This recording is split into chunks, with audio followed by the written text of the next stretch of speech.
That's 2 owl species for this weekend. Absolutely incredible. One of the hardest birds to track down in the state of Utah, and honestly across the country, is the long-eared owl. Now, a reason that's the case is because eBird hides that precise bird data, so you can't see what hotspot they were seeing. The data doesn't show up until months after it's posted, and what we do have on eBird are 25-mile blocks. So you can see that a long-eared owl has been reported in that 25-mile block, but you can't see where. So it's a really tough bird to track down. The reason they hide the data is because owls are very sensitive species, and long-eared owls attract a large crowd. They don't want that precise data bringing in hundreds of people potentially disturbing the bird. It's much better if we just go find the bird organically. Owl ethics are so important. Do not approach the bird. We won't be approaching the bird.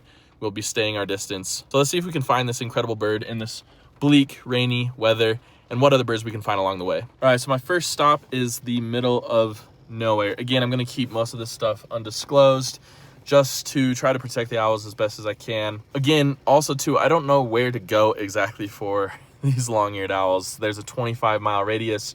You just got to look for the correct habitat and the correct spot to find them. So our first stop is this very tiny cemetery in the middle of nowhere.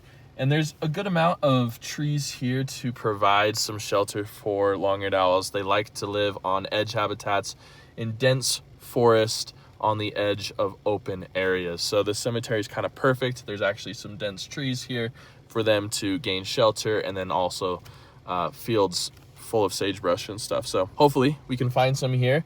It's really coming down right now. The rain is kind of crazy at the moment, but we'll see if we can find these birds. We left the cemetery back there. We were not lucky with long-eared owls. We're walking along this forest edge habitat here. Great spot for them. But there's kind of like a water treatment plant in the distance, and we picked up our first bird of the day, common goldeneye. So we're gonna continue walking along here, see what other birds we can find. And just like that, we are moving on to our next location. It has been snowing and raining all day. We only got 5 birds on our list for this spot, but hopefully we're still on pursuit of those long-eared owls. We have a few more theoretical places that they could be. We'll see if they're there. If not, tomorrow, I'm gonna hopefully go find a pygmy owl. I've seen one of those before. Remember, I got cell phone footage a couple months ago, but now I wanna get it on camera. So let's go see if we can find this long-eared owl, and also see if we can pick up some other birds along the way. We're at another undisclosed location, and the sun is going down really, really fast, but we did pick up a loggerhead shrike, which is really cool, just as the sun's going down. We're now walking through a juniper forest looking for our long-eared owl. I did hear my first of the year juniper titmouse, which is really awesome, but couldn't get eyes on it, unfortunately. So again, lighting's really, really bad. If we find our owl here, that would be amazing, but the shots are gonna be tough just with the lighting and everything. I don't have super high hopes, but we'll see if we're able to pick one out of this needle in a haystack type situation. It's the next day, and we're on the north shore of Utah Lake. This video is all about finding owls. So we're gonna hope to at least find, there was great horned owls here last time and barn owls. We're hoping to find at least one of those or both of them. Yesterday, no luck on the long-eared owl, although we're pretty sure we saw one darting around. We'll go back sometime and see if we can get it on camera. It got really, really dark really, really quick and started to snow, so we had to get out of there with our little tiny vehicles. Yeah, let's enjoy this owl search and see if we can find anything cool.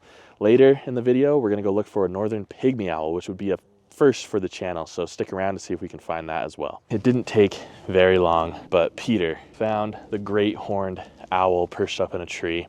Absolutely incredible looking bird. We did not get skunked today on the owls. Very happy about that. But yeah, we got great horned owl up in the tree. Still looking for the barn owl though. Hopefully we can find that here real soon. They're in the same grove of trees, which is kind of cool. Left the great horned owl be after getting some film of it. You don't want to approach them too much. If they start ruffling up their feathers, you've outstayed your welcome. But really cool to get our first owl of the weekend. Let's go find that barn owl.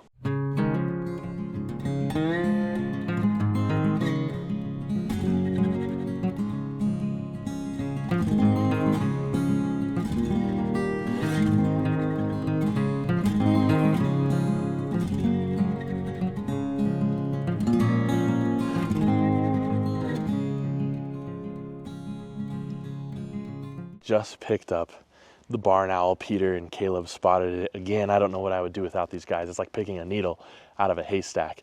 Beautiful barn owl, my favorite owl species in North America, the American barn owl, it's now called. Absolutely incredible to see that bird. It's just sleeping up at the top of the tree in the fork. Kind of like the last time we came to see these birds, but that's 2 owl species for this weekend. Absolutely incredible.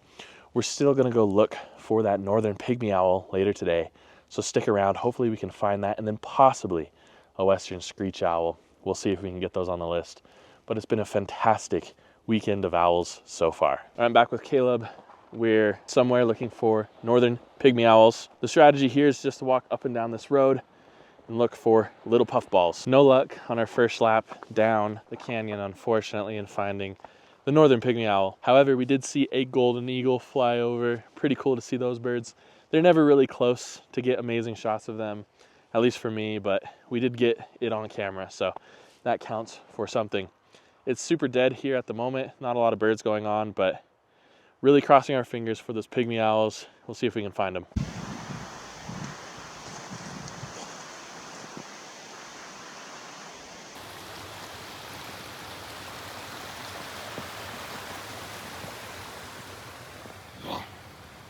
Unfortunately, we had to leave empty-handed without the northern pygmy owl.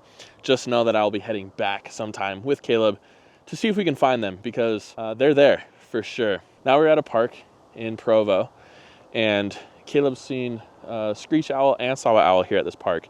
We heard some low hooting when we got here, but we haven't heard anything since. And so we're gonna continue looking around. The sun is almost down, as you can see behind me here. Hopefully we can find one more owl on the day. If not, we've had an amazing time finding the great horned owl and the barn owl, but let's see if we can get lucky. No luck on the western screech owl. Doesn't look like it's still here in the same area as before, but we had an amazing adventure. Over here at the park, we did see a mallard. So not to end things without a cool climatic event, but just to remind you, we saw great horned owl, amazing views of the great horned owl today. We also saw a barn owl, and although we missed out on 3 other species of owl, I'm gonna take it as a victory. Again, barn owl is my favorite owl in North America, the American barn owl. Let me know in the comments below, what is your favorite owl species? Also, make sure you give Caleb over here a follow on Instagram. Link will be in the description below. Thank you so much for joining me on this journey. I hope to see you all next time on Bright Eyed Birding.